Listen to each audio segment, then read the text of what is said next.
this meeting of the Cartersville City Council to order. If you will please stand for our invocation and pledge. Let us pray. Gracious God, creator of all, source of wisdom, direct and guide the work of this council as we deliberate, discern, and decide. Help us to make wise judgments, that in all things we may honor you and serve one another. In your name we pray. Amen. Amen. Join in the pledge.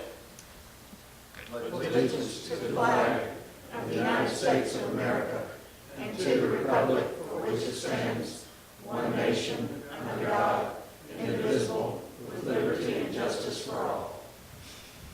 Ms. Keeling, the roll, please. Carrie Hodge, Ward 1. Here. Jay Stepp, Ward 2. Louis Tonsmeyer, Ward 3. Here. Lindsay Daniel, Ward 4. Diane Tate, Ward 5. Here. Taft Wren, Ward 6. Thank you, Connie. First order of business is the approval of our council meeting minutes from July 21st. Council, you've had these well in advance of this evening and had an opportunity to look them over.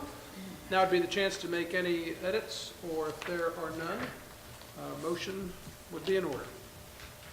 Mayor, make a motion to approve as is. Second. All in favor indicate by saying aye. Aye. Thank you. And motion carries unanimously. We have a public hearing and vote tonight relative to file case 16-02. It's a second reading of a rezoning application. And Mr. Hardigree, if you'll get us started on that, please, sir. Yes, thank you, Mr. Mayor.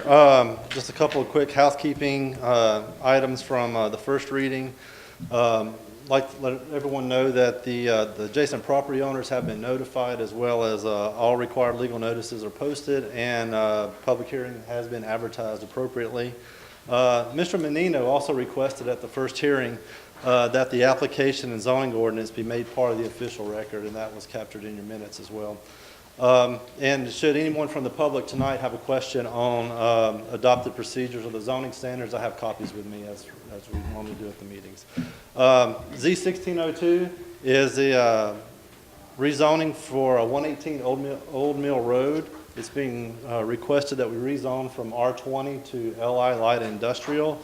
It's a 63.5 acre parcel on the north end of the overall parcel, which is 112 acres, so 63.5 acres of 112 is being requested. The application is noted to the applicant seeking up to 1 million square foot facility. I think there was some discussion at the first hearing that could come down to 900,000 square feet. Also, the size of the project met the threshold for development of regional impact study. That impact study was done by the Northwest Georgia Regional Commission.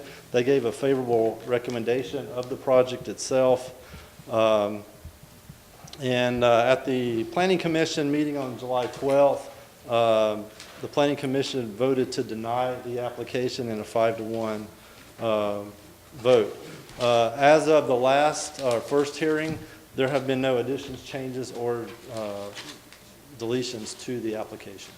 The applicant and his attorney are here tonight if you have questions. Thank you. Any questions for David at this point?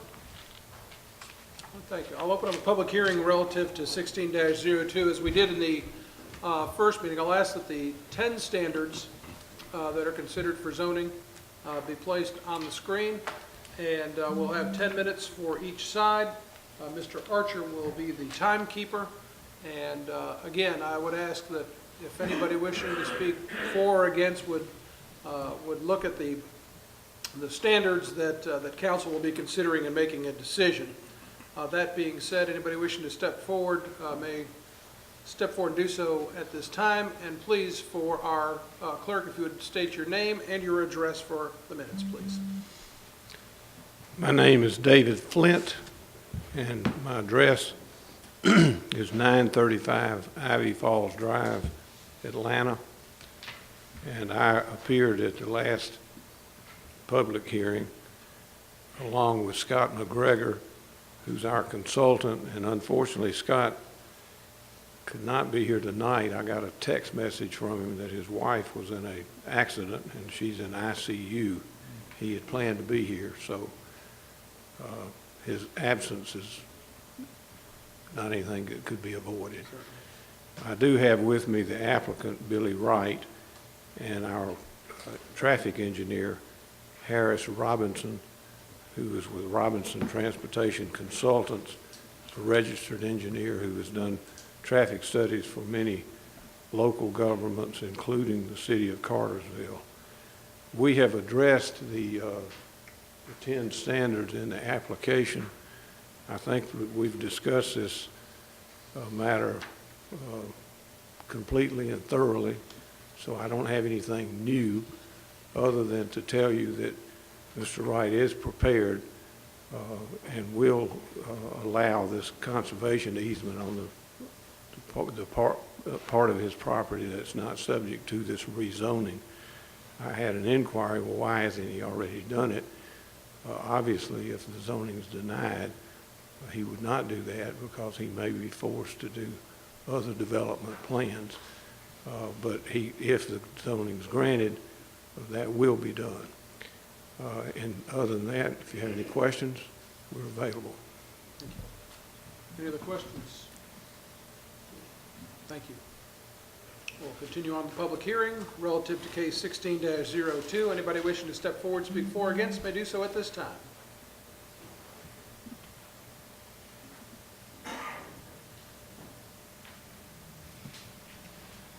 Mr. Mayor and council members, I was here last month. I'm Robert Carroll. I live at 10 Horseshoe Court over in the subdivision that's adjacent to this, Irwin Downs. In fact, I'm the vice president of the Irwin Downs Homeowners Association, and I told them that I would represent us here. Our concern really is for Irwin Downs. And the problem is off of Irwin Street, Thoroughbred is the main entrance into our subdivision.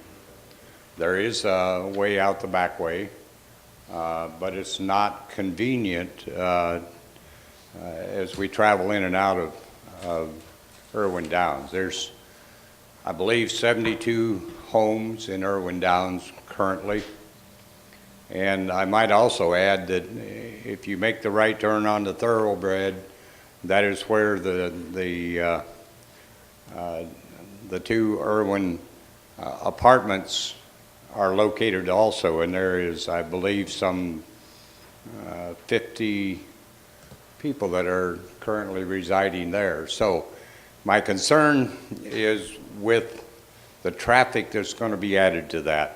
And as I understood last month when we talked about it, we were talking in the neighborhood of 400 trucks.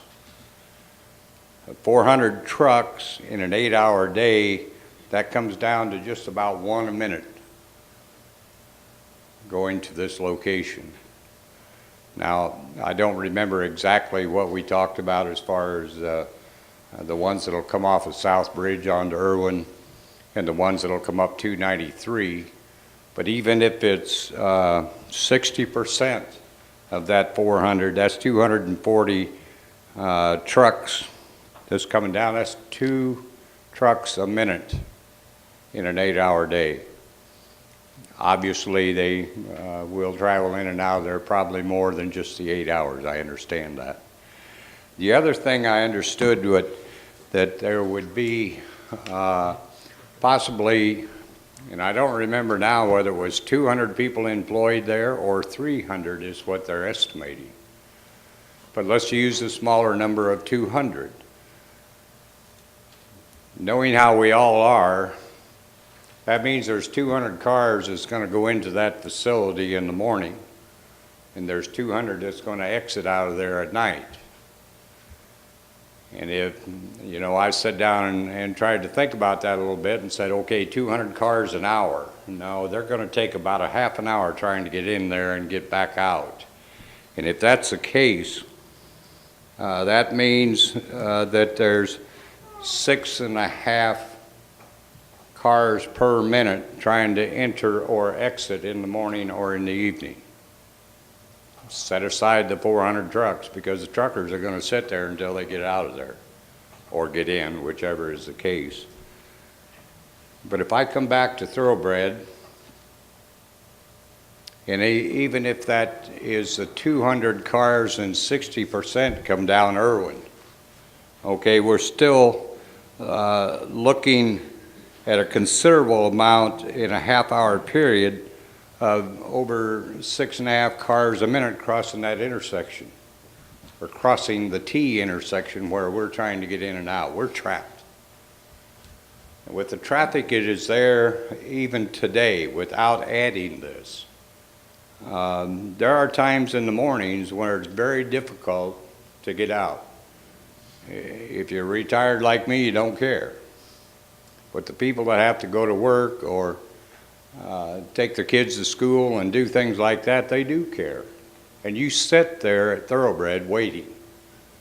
And you have the same problem in the evening as the traffic comes out. But council members, take this into consideration as well. I'm speaking about Thoroughbred, and I have talked to the city engineer and that kind of thing, if we could possibly put a light there, and he told me all the things about the studies that would have to be done and so forth. But we're going to have a real problem with Irwin Downs. But let's move on down the street. Irwin Downs and Old Mill Road. It's on that intersection. It is all going to be focused right in on that intersection. And if you stop and think about it today, as traffic moves down to Old Mill, the biggest majority of that traffic is making a right turn and going on from there. We start putting these 200 cars going to work, and you're going to come up to that stoplight and stop because they're trying to go across the intersection. And that's going to back them all the way down Irwin Street. And the people that want to make the right turn will not be able to. They're going to be trapped in the traffic just like all the rest of us. And that's not even talking about the trucks. Okay, with the 400 trucks, and I know it has been said, okay, then trucks coming from the south can come up 293 and into that. And I said to you last month, and I'll say it again, you know the majority is going to come up South Bridge on 41 and come that way, which brings them back down Irwin again. And even if they don't, council members, consider the impact that you're doing with 293, with Lake Point and Emerson, where we're suddenly running all that traffic down 293 now. And that isn't the best blacktop road that I've been on. So I would just ask you to consider all that. The other thing I would say, and this is just passing, this is just Bob, okay? All the realtors in town are looking for homes to buy because of Lake Point.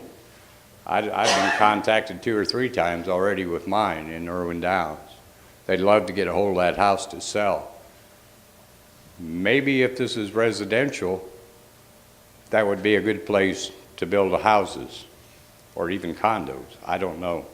But Lake Point could probably shed some light on that. Thank you for your time. Thank you for your comments.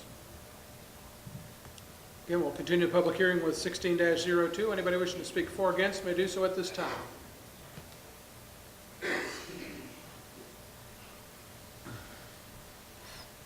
Good evening. I'm David Hayes. I live at 415 Waterford Drive. I just wanted to echo the discussion the gentleman ahead had and expand on it just a little bit. I think the 400 number is a conservative number. Again, so much of this depends on what type of warehouse that is. I think at the last meeting I indicated that if you look at it from a cubic feet standpoint as a high efficiency building, which is what the prior discussions were about back in this winter, then you have to look at, calculate your volume of traffic based on cubic feet, and that would create a much higher traffic pattern than the 400 that they're talking about. In addition, if it's a redistribution center rather than a distribution center, then you'd have a combination of large trucks and small trucks. the high volume is predicated on 60-foot trailers. I mean, the 400 number is predicated on 60-foot trailers. That could go as high as 1,000, depending on how many how many turns you had. You know, like a month turn versus 2-month turns versus 2-week turns. So, and if you go to redistribution, then those are based, half of them would be bringing it in large trucks. The other half would be taking it out in smaller trucks, which would triple or quadruple the volume. Now, even spreading that over 24 hours a day, you're up to the kind of numbers he's talking about. So my position is that approving that for a high-density storage facility without knowing more specifics about what the product is going to be, what the turns are going to be, what the pattern is going to be, is really premature. I mean, we know already at the low rates that it's going to have a lot of impact. At the higher rates, it would have a dramatic impact. And I would cite one other point. The way that building's laid out and the number of bays that they're talking about supports what I'm talking about. Because if you have 60 or 80 bays in there, and you're turning those bays over every 30 minutes or every hour, you can calculate the number of trucks that are coming in based on that. So I would argue that from a traffic standpoint, it's not appropriate. From a personal standpoint, and that would be to your existing use of adjacent property, I live right next to that property. And I know a gentleman was here last time and said it wouldn't impact anybody. It would definitely impact me.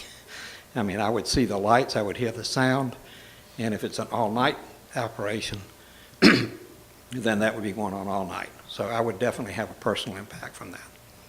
Thank you. Thank you for your comments.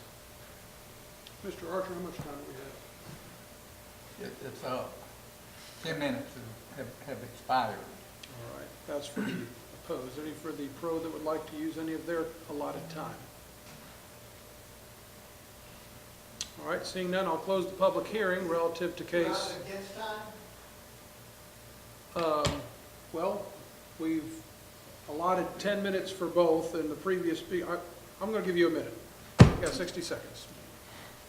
Do what you can. And again, I do this all the time, Mr. Archer. I know you don't like that, but when people show up to be involved in local government, got something to say, I think you kind of have to let them say it. So The other please, piece to that is it's going to impact our lives for as long as we're here. your name Fred and your address. Genrich, 421 Waterford Drive, Genrich. So my question about the traffic study is, you know, if I was looking for a traffic study to support my position, I'm not going to get one that comes up with the most conservative numbers. I'm going to come up with the ones that come up with the answer closest to me. And my question to the board, which I know that I'm not supposed to ask, but if what's going to happen is when they build this, the property value that I have, you know, invested in is going to go down. And if this traffic study is wrong, and the city has to go in and rebuild who knows how many dollars worth of roads, then I'm going to have to pay again because y'all are going to have to raise my taxes to pay for the road improvements for the devaluation of my property. So I think if you look at the long-term issues for the city, do you want to be an industrial city that's nothing but factories, or do you want to be a residential facility where people come to live and enjoy? And that's a question that y'all have got to make, and it's going to impact this city from now on. And you need to please take that in consideration. Thank you for your comments. And since I've reopened the public hearing, again, anybody on the pro side that would like to have any time to speak about file case 16-02 may do so at this time. And seeing none, I will close the public hearing for file 16-02. And council will put it to you for further discussion. Any other questions that you have of amongst ourselves or motion? I guess I would ask a question of the traffic engineer who is here. And this is something that came up during the work session. This is, Harris Robinson with Robinson Transportation Consultants, 3010 Andor Drive, Marietta, Georgia. Thank you. this says the DRI report also requires a traffic study for the eventual user of the site. You know, to me, that seems like after the fact, and I was just wondering, tell me more about that, the industry, how you look at that, if a DRI requires it to be after the end user. The property's They already just been... want to see what showed the city, or they're saying that they feel like the use of the land, based on what's around it and surrounding it, it would be a good use. And then they're asking that the traffic study be provided to the community so they'll know what the impact is. But see, I'm not getting that, like, here's a very extensive traffic study. So what would they be looking for differently than the current traffic study that is, see, that's... Oh, the DRI was done about the same time that study was done. It would be exactly what they're looking for. That's what would be expected, and that's the reason why it was done at the request, that request. So it really wouldn't be showing anything differently? No, ma'am, it would Okay, not. okay, thank you. Thank you, that's what I do. Thank you. Thank you. Any other questions or discussion? May I ask a question? Does the DRI do a traffic study before they do a recommendation? Say that again? Does a recommendation from the regional commission, do they have a traffic study that guides their recommendation? I don't know that I can answer. I don't only Did you guess that- submit that with the DRI? Did you submit your traffic study with that? I submitted it to the owner of the property. I mean, You know, Dave? then, The traffic study was part of the DRI application. Is that the question you were That's asking? my yeah, question. but it went in at the same time. Don't know, Thank you. good thing.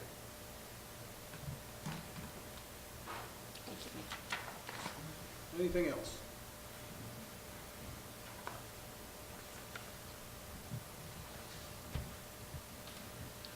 If there's no other discussion, motion's in order.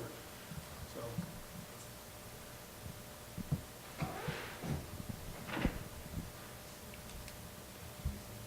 I make a motion to deny this rezoning of this property. Second? all in favor indicate by saying aye. Aye. And opposed? And in such a case, the mayor has an opportunity to vote. It does require by ordinance for 4 votes for something to pass. I will vote in favor of the motion to deny the application.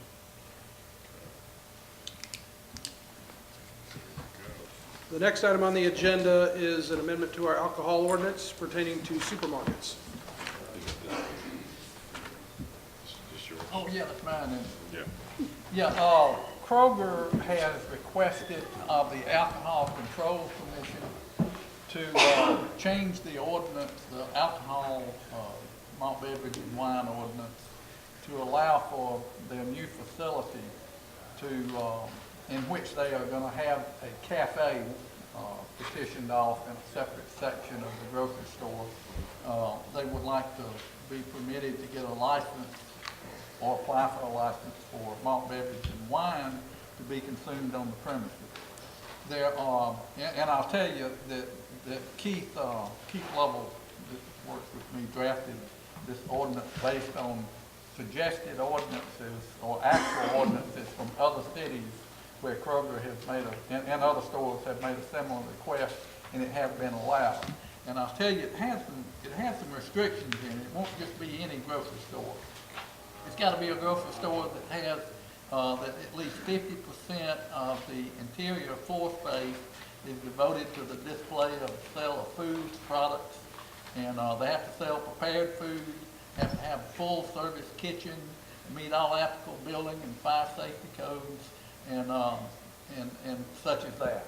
So it's restricted, also to a certain size store. I think it's 100,000 square feet. The Alcohol Control Board recommended approval. Okay. Any questions on this item? And if not, a motion. Motion to approve. Second? All in favor indicate by saying aye. Aye. Motion carries unanimously. I need all 4 votes. I got you. We do have a series of appointments. Do you want us to do all these for you? Yeah, if we could, if it's if it's to council's liking, as opposed to taking these as 4 separate items, if we could handle them as just one. Okay, the Historic Preservation Commission appointments, there were some that had lapsed. This reappoints all the existing members to new terms. The Cartersville Building Authority, that would reappoint Mike Fields, Jack Clayton, Sonny Miller.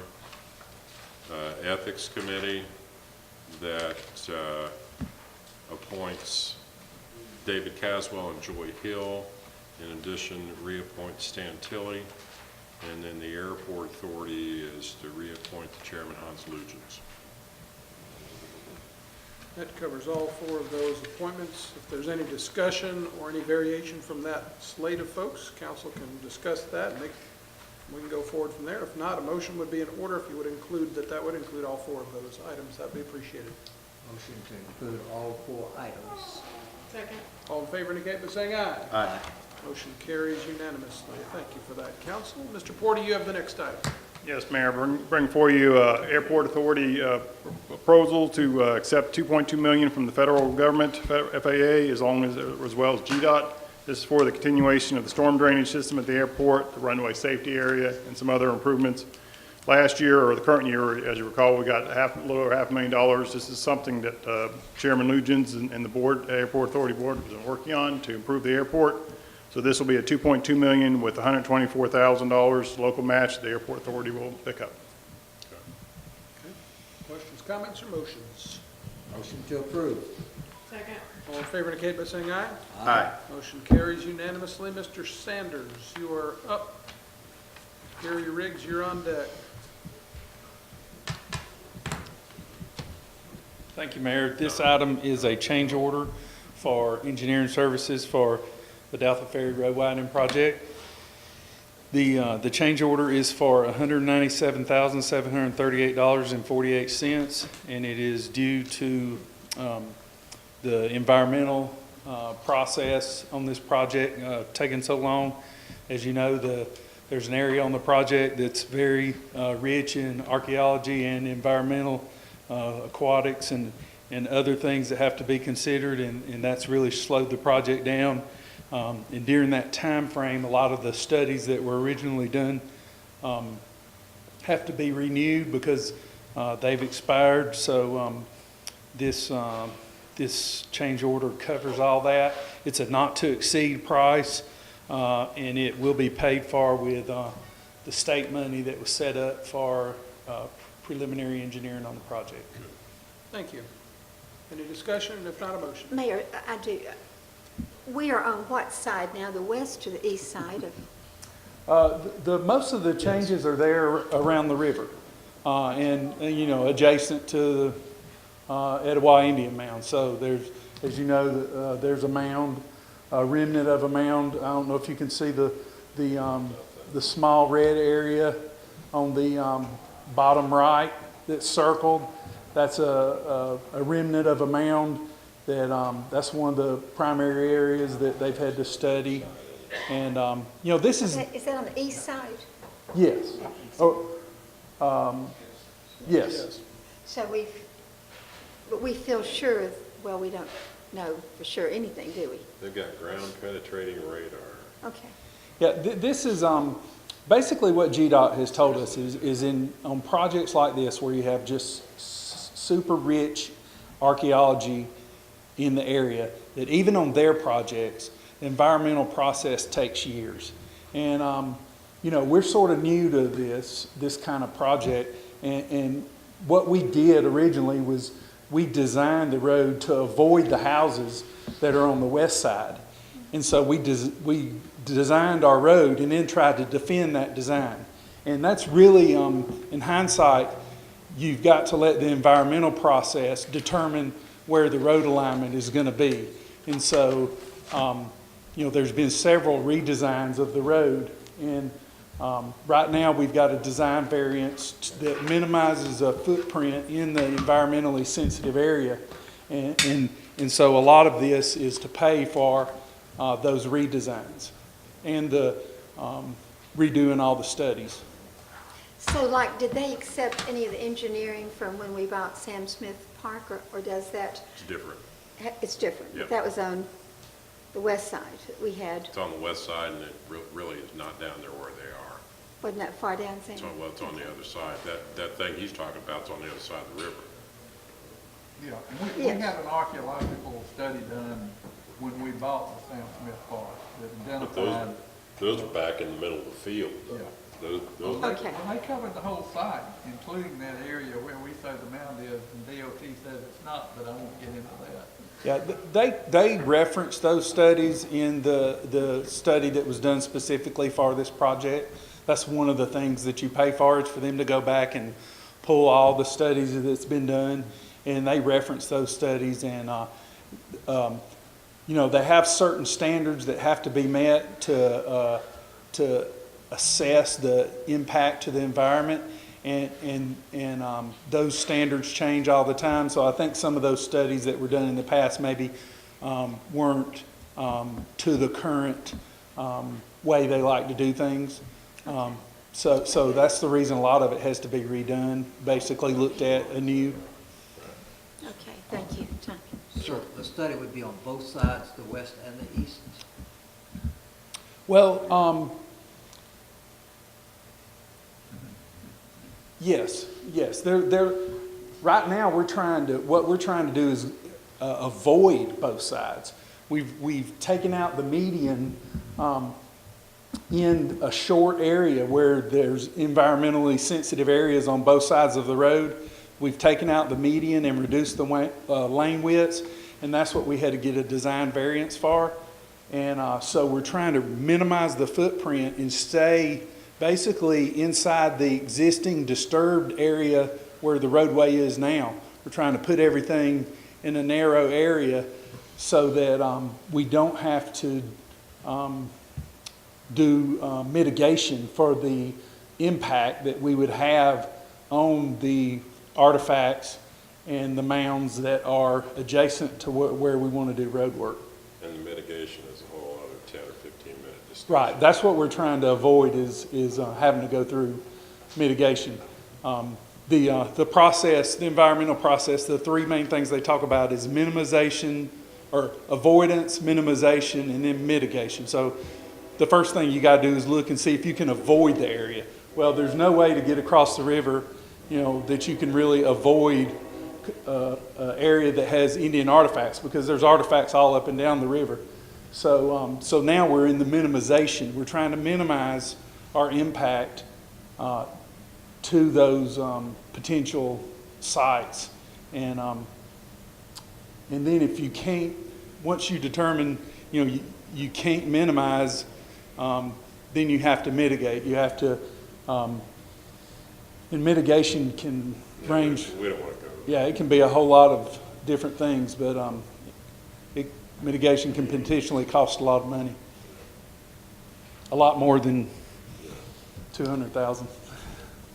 Just point of clarity for all those that are listening and are going to be reading the paper tomorrow.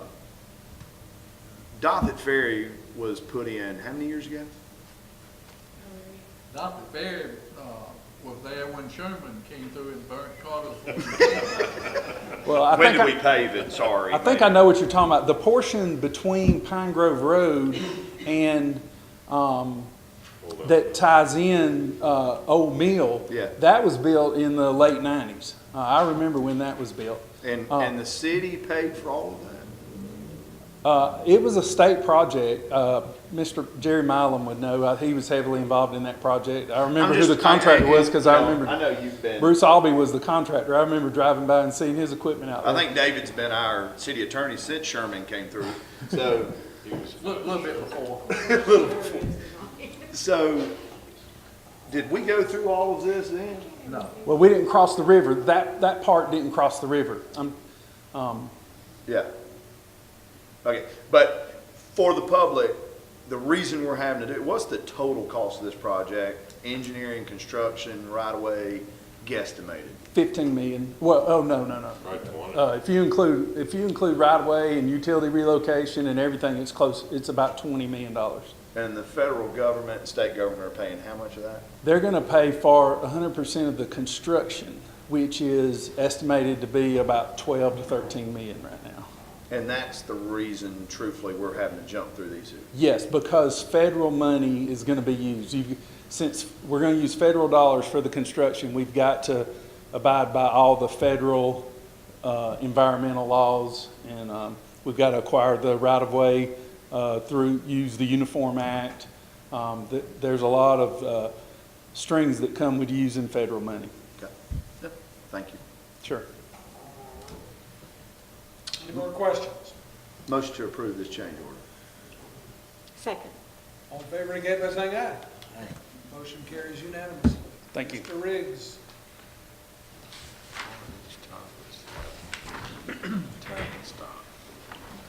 Yes, Mayor, we're relocating a line for the Dollar General in White so they can put a turn lane in. And the double tap and stop is $5,956. We're being reimbursed the entire cost of the relocation. Okay. Any discussion? If not, a motion. Motion to approve. Second. All in favor indicate by saying aye. Aye. Motion carries unanimously. Mr. Hosbrock. Good afternoon, Mayor and Council. Tonight, the electric department comes to you to bringing forth some bids for a soil compactor. And whenever Cartersville Electric does underground excavation work in any sort, there's a standard that you have to get compaction back to 95%. If you don't, over time, that ditch will cave in, and quite often, you've already paved over it. So there's been an occasion we've had to dig that up, repack, repave at our expense because we didn't get the compaction right. So for the larger projects, we have been for the last several months renting a compactor at the price of $1,600 a month. So doing economics, you'll have a payback. The low bid on this compactor is $30,988.85. So I feel like it becomes economically feasible to purchase this, and also when we're not using it, we can loan it to other departments for their need. So I'm asking you tonight to accept or approve the low bid from Action Rental for $30,988.85, and this is a budgeted item. Any questions? If not, a motion.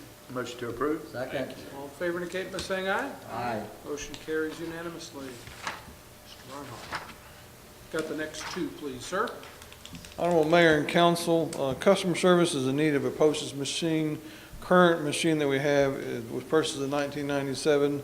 The vendor who services at Pitney Bowes is telling us that we will not be able to have service done to it after 2016.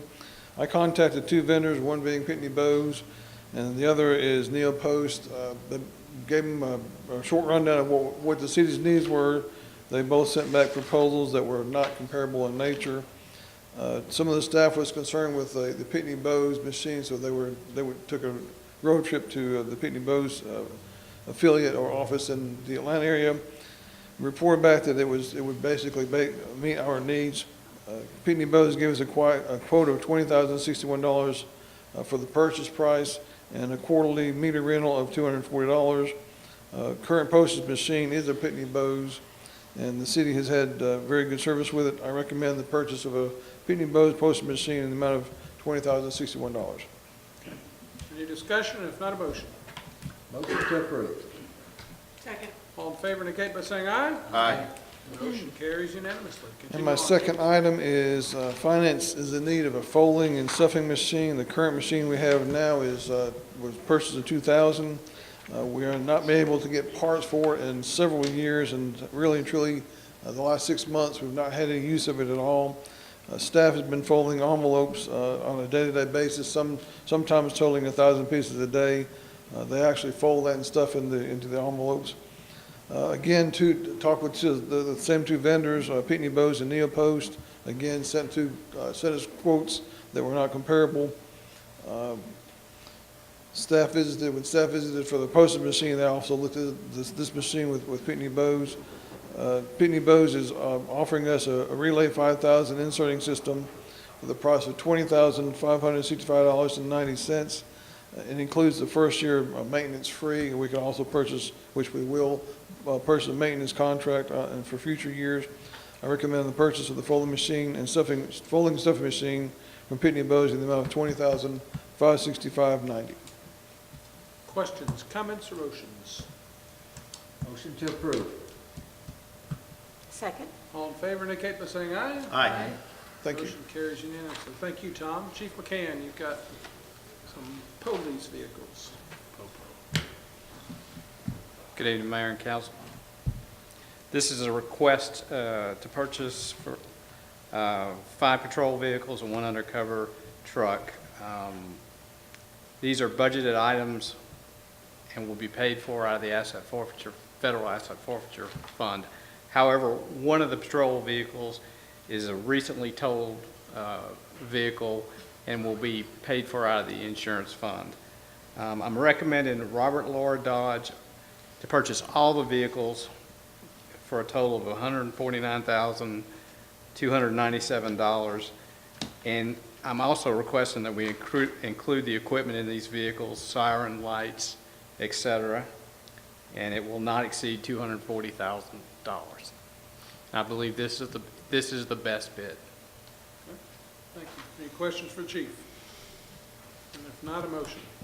Motion to approve. Second. All in favor indicate by saying aye. Aye. Thank you. Motion carries unanimously. Thank you, Chief. Mr. Anderson. Oh, Greg, I'm sorry, if you'll hold on just a second. I do want to go ahead and get the housekeeping of adding, we've got 5 items to add to the agenda tonight. Chair will entertain a motion to add those 5 items. So moved. Second. All in favor indicate by saying aye. Aye. 5 items added. And Greg, you've got this one on, and then the 2 that are added, so go right ahead. Yes, sir, Mayor and Council. We would like to surplus items that have been created or gotten because of the renovation at Dellinger Park. We want our chain link fencing, which a lot of that's been used by 2 other departments, Public Works and Gas Departments use a lot of that fencing, but I want to surplus the excess fencing and post. The 3 lighting systems from fields 4, 5, and 6.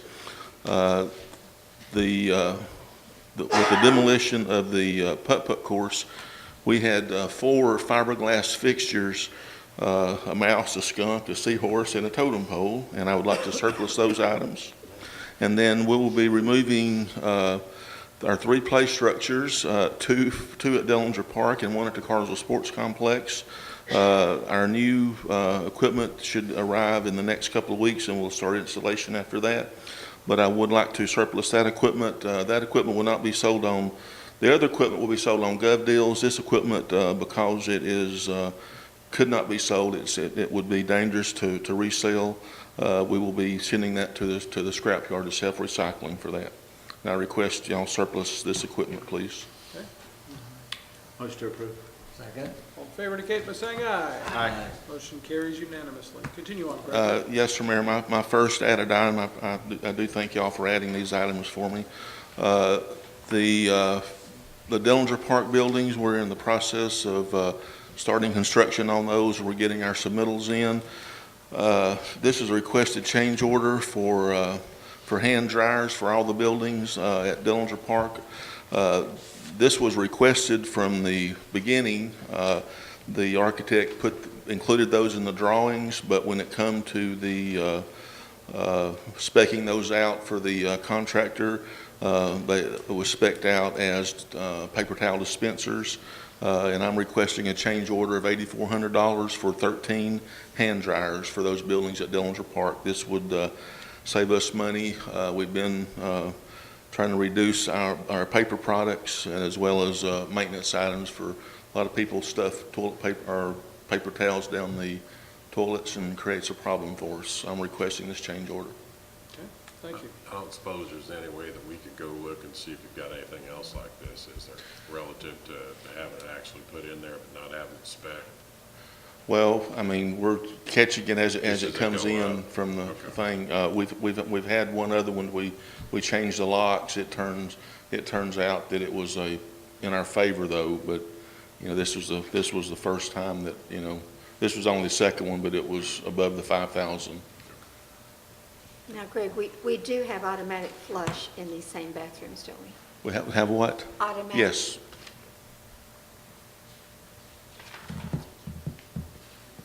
Motion to approve? Second. All in favor indicate by saying aye. Aye. Thank you. Next item. Yes, sir, Mayor and Council. This is a project related to Pine Mountain and its use by our community. Been working with Komatsu the last couple of years on trying to expand that parking lot. They graciously donated the use of the existing parking area, and I had approached them about getting additional parking area, and those contracts have finally came through this week. And I'm recommending the approval of two contracts. One is a lease agreement for Komatsu equipment, which will be at no charge, and that would they want their equipment used on their property. And Cartersville Public Works, Tommy has agreed that his crews can handle that work. So this is a lease agreement. I checked with Mr. Porta and their insurance requirements. We are covered under those. So I'm recommending the lease agreement for the Komatsu equipment. The second one is a license agreement, and this is where the Komatsu allows us to use the parking lot for parking and to construct a parking lot, and I recommend approval of that. I think we've got a layout. I had a survey done at the beginning of this process of that. This is the easement area is the new part. If you go in the west trailhead parking area, the new area will be on the right there. Good. Very good. It's needed. It does need it. It's very well, very used. All right, so Greg's second presentation, or what we have before us is kind of a two-part, one for the lease of the equipment and one for the lease of the land, correct? Yes, sir. And so if a motion would contain both elements of that, I'd appreciate it. Offer motion to include both parts, as well as thanks to Komatsu. Yeah, thanks. Second. All in favor indicate by saying aye. Aye. Motion carries unanimously. Greg, before you get away, I do have a quick question for you relative to, I know that the restroom at Dellinger is in the process of being bricked, I guess. I mean, cinder being blocked, I guess. They're blocking the foundation. The next process, when the plumbing and electrician are through with the basic installation, then they'll pour the pad. Then we'll start building up from there. I don't know if it's going to be, is there an estimated time when that particular building would be functioning?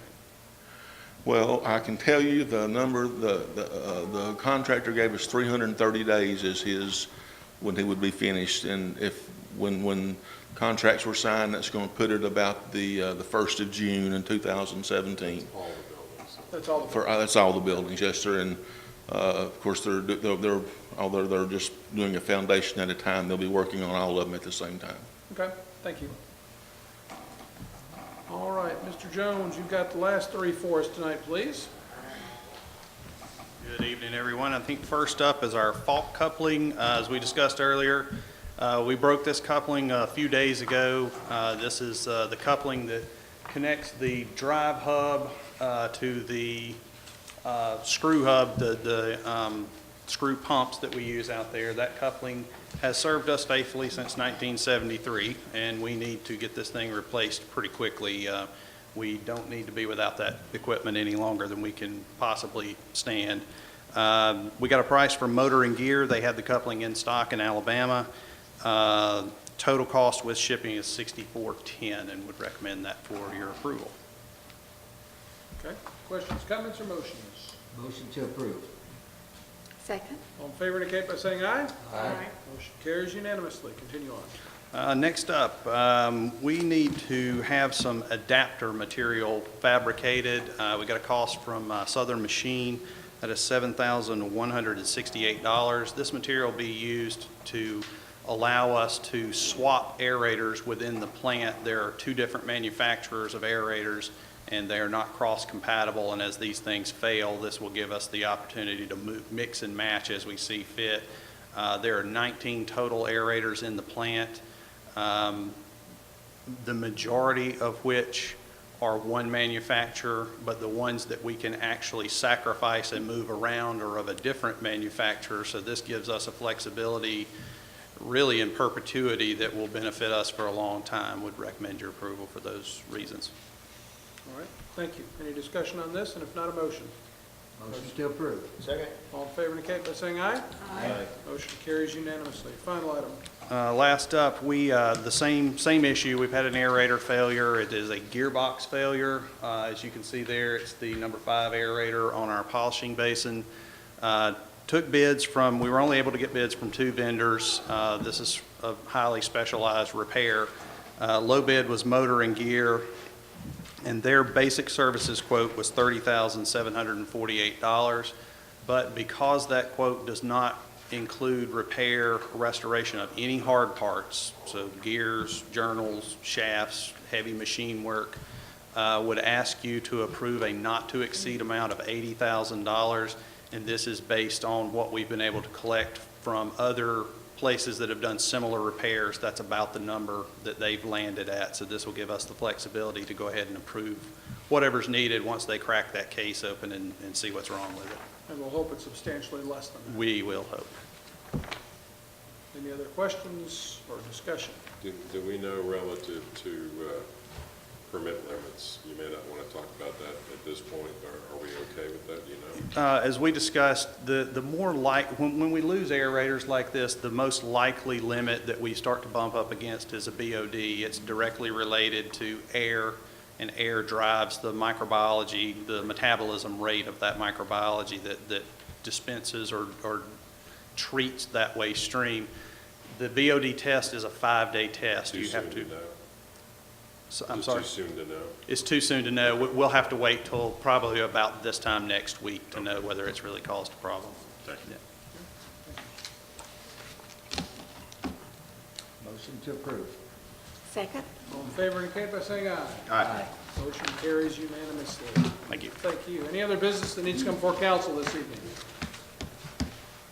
Mayor, I want to say again, thank you to Komatsu. I think that's a nice thing to add to our Pine Mountain Trail, and Greg, good for going after it. Absolutely. Anything else? Motion to adjourn. Chair will entertain a motion to adjourn. Yeah. Or adjourn.